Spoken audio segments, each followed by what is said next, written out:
नमस्कार। हजुरको घर कहाँ? मेरो घर लम्मै। हजुर घर लम्मै कुन गाउँ? लम्मै 5 नम्बर वडा। बनगाउँ? बनगाउँ होइन, कोलै। कोलै 5 नम्बर वाडा। नरमाइलेदेखि मन्दिर स्वर्गद्वार टोल। ए स्वर्गद्वार टोल हो। हजुर चाहिँ के रोगको लागि आउनु भएको छ यहाँ वैद्य कहाँ? म दमको लागि। दमको लागि। दम चाहिँ हजुरले पहिला यताउति औषधि गरेर आउनु भएको हो कि डाइरेक्ट वैद्य कहाँ आउनु भएको हो? म त डाइरेक्ट कहाँ पुगेँ, कता कता गएँ, कोही सोच्न नगरी वैद्य हुने अब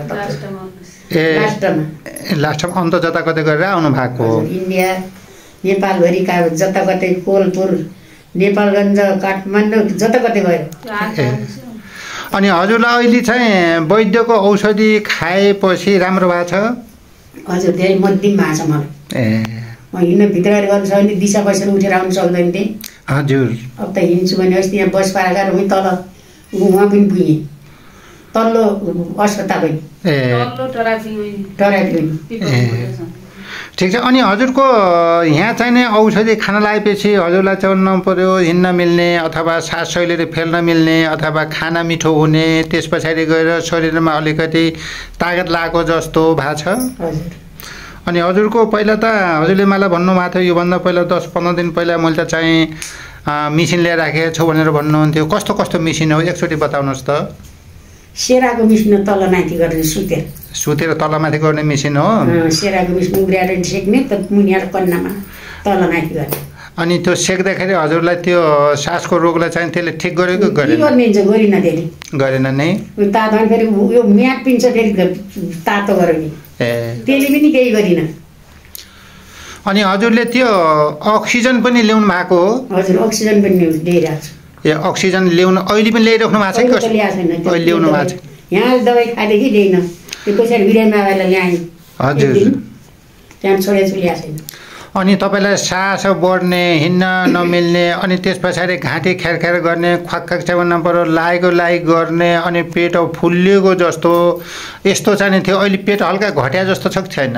हल्का सबै घट्या छ मेरो पेट त, ओर्ल्यो सबै।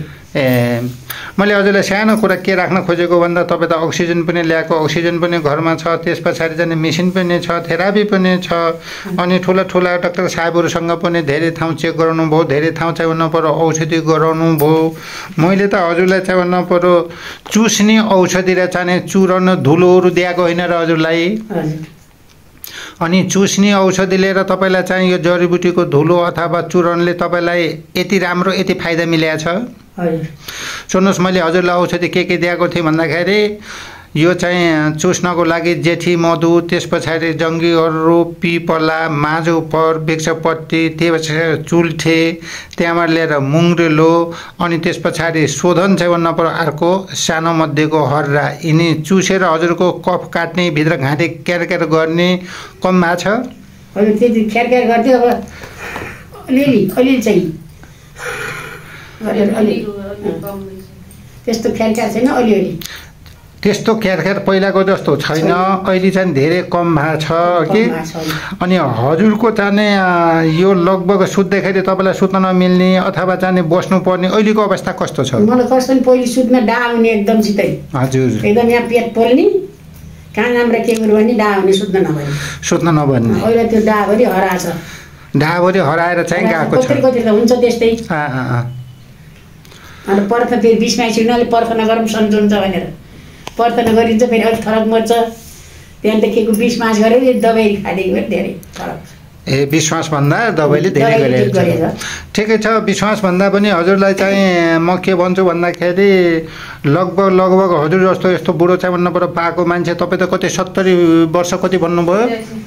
म 16 सालको उमेर, 16 साल जेठको 5 गतेको। हजुर 63-64 वर्ष हुनुभयो। अनि 63-64 वर्षको मान्छे तपाईँ जस्ता चाहिँ बुढाबुढी मान्छे, अनि त्यस पछाडि गएर यस्ता खोकी लाग्ने, सास बढ्ने, अक्सिजन ल्याइराख्नु पर्ने, दिनको 3-4 चोटि 3-4वटा क्याप्सुलहरू चुस्नु पर्ने, अनि कहिलेकाहीँ चाहिँ भन्नुपर्यो लगभग त्यसले पनि काम नगरेर दिनको 5-7 पटक पनि चाहिँ अक्सिजन लिनुपर्ने। यस्तालाई चाहिँ भन्नुपर्यो हजुरले के भन्नुहुन्छ, एकचोटि हजुर जस्तो पाएको मान्छे, हजुरले खाएर सन्चो भएको मान्छेले जडीबुटी चुस्दाखेरिमा मात्रै पनि कति फाइदा हुने रहेछ भन्ने कुरो जो बुझ्नु भएको छ हजुरले आफूलाई त्यो यसो बताइदिनुहोस् त। मलाई जडीबुटी खाएपछि त धेरै निको भयो। धेरै निको भयो। हजुर ठिक छ। ल हजुरको एकचोटि चाहिँ मोबाइल नम्बर हजुरले बताइदिँदा कति राम्रो हुन्थ्यो भन्न सक्नुहुन्छ? नानीले भनिदिनुहुन्छ त? ठुलो मोबाइल मेरो मोबाइल भनिदिनुहोस्। नम्बर हेरेर एकचोटि यो आमाको नम्बर चाहिँ भन्नुपर्यो बताइदिनुहोस् त, किनभने त्यस्तो अवस्थाको मान्छेलाई अहिले हिँडेर यहाँसम्म नै आउनु भएको छ, मलाई यति राम्रो भएको छ भनेर भन्नुभएको छ।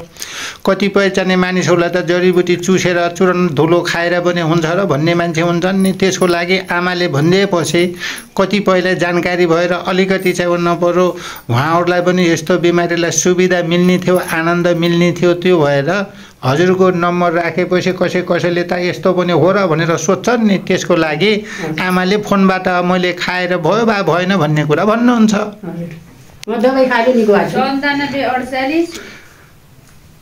हजुर 97 48 81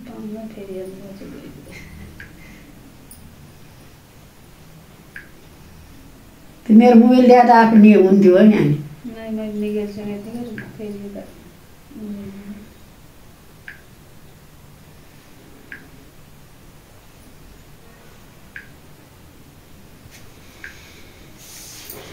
एकासी 29 33 मिलेन नि नम्बर पुगेन त। 3 4 5 6 7 8 9 10 97 48 हजुर 81 हजुर 2 9 29 हजुर 33 भएन र? ल भयो अहिले चाहिँ भन्नु पर्यो पुग्यो। ल आमा तपाईँलाई त कसैले चाहिँ भन्नु पर्यो साँच्चै जडीबुटी खाएर अक्सिजन छुट्यो, तपाईँलाई त्यो चाहिँ भन्नु पर्यो कति लाखको मेसिन ल्याएको छु भन्नुभयो हजुरले? 3 लाखको। 3 लाखको मेसिन ल्याउनु भएको छ। त्यो मेसिनबाट पनि भएन, अक्सिजन लिँदा पनि भएन, गोली ल्याएर गोली चाहिँ भन्नु पर्यो त्यो क्याप्सुल चाहिँ नै उसमा मेसिनमा राखेर चुस्दा पनि तान्दा हावा लिँदा पनि भएन। अहिले हजुरलाई यो जडीबुटी चुसेपछि जडीबुटी निलेपछि चूर्णहरू खाएपछि हजुरलाई चाहिँ यति धेरै राम्रो भएको छ कि। ल हवस् त धेरै धेरै धन्यवाद यिनी कुराहरू जानकारी दिनुभयो। मैले हजुरलाई यिनी कुराहरू टिकटकमा राखिदिन्छु है त आमा। हजुर।